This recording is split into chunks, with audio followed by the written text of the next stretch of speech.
Selamat pagi anak-anak. Kita bertemu lagi dalam pembelajaran IPA. Kali ini kita akan membahas tentang struktur dan fungsi jaringan pada batang.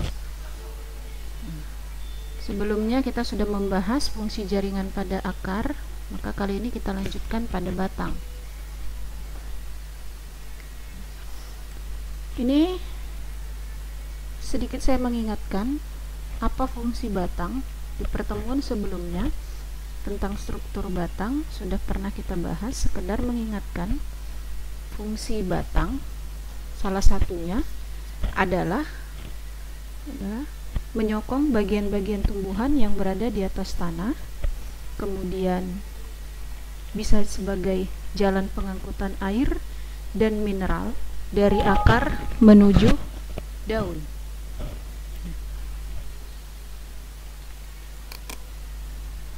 Baik, ini adalah gambar penampang melintang pada batang, yaitu pada batang dikotil dan pada batang monokotil. Sama-sama kita perhatikan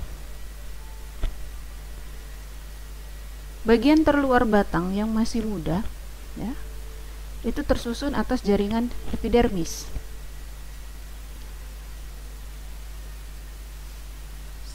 Ini dia jaringan epidermisnya, terdapat pada dikotil dan monokotil. Ini bagian terluarnya. Pada batang tumbuhan dikotil yang sudah dewasa, epidermis ini akan rusak dan digantikan oleh peridem atau yang disebut dengan jaringan gabus, ya. Ini pada tumbuhan dikotil.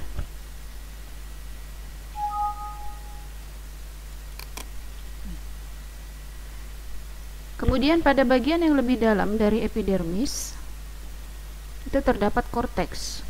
Di sini tertulis parenchyma cortex, ya. Korteks pada batang tersusun atas jaringan parenkim, makanya di sini tertulis parenchyma cortex. Ini dia bagiannya, ya, bagian terdalam dari epidermis. Pada beberapa tumbuhan seperti tebu, kentang, kunyit, di daerah korteks inilah tempat penyimpanan cadangan makanan. Kemudian ini adalah bagian berkas pengangkut. Berkas pengangkut pada batang itu merupakan kelanjutan berkas pengangkut pada akar. Jadi sebelumnya kita sudah membahas tentang akar, maka berkas pengangkut yang terdapat pada batang itu lanjutan dari berkas pengangkut pada akar.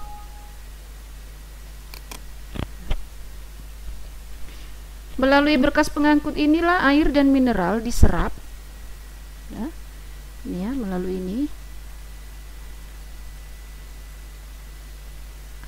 air dan mineral diserap dan diteruskan menuju ke daun melalui berkas pengangkut. Pada batang dikotil, ini perhatikan, berkas pengangkutnya itu tersusun melingkar. Kamu perhatikan, oke, ini dia. Sementara pada batang monokotil, ya, berkas pengangkutnya itu tersusun tersebar.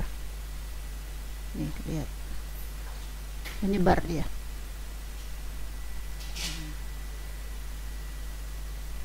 Oke, berikutnya antara xilem dan floem itu terdapat kambium vaskuler. Nah, kambium vaskuler ini sangat aktif membelah, ya. Jadi antara xilem dengan floem terdapat yang namanya kambium vaskuler.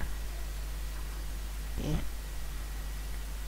Ini adalah jaringan parenkim empulur. Ini jaringan parenkim. Jadi empulur itu inti. Jadi kalau pada dikotil terdapat inti, sementara kalau pada monokotil tidak terdapat empulur. Jadi hanya jaringan parenkim biasa tanpa inti. Sementara kalau pada monokotil terdapat jaringan parenkim dengan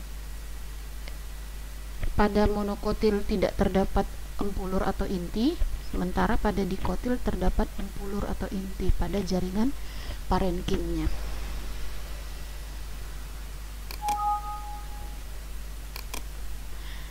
Sini saya tuliskan, sudah saya susun, bagian terluar batang yang masih muda itu tersusun atas jaringan epidermis, tadi saya sudah jelaskan. Kortek pada batang tersusun atas jaringan parenkim. Kemudian berkas pengangkut pada batang merupakan kelanjutan berkas pengangkut pada akar, tadi juga saya sudah jelaskan. Kemudian pada batang dikotil berkas pengangkutnya tersusun dalam lingkaran atau melingkar, berbentuk lingkaran ya. Sementara pada batang monokotil berkas pengangkutnya tersebar. Itu tadi pada gambar sebelumnya. Baik, itulah penjelasan mengenai struktur dan jaringan pada batang.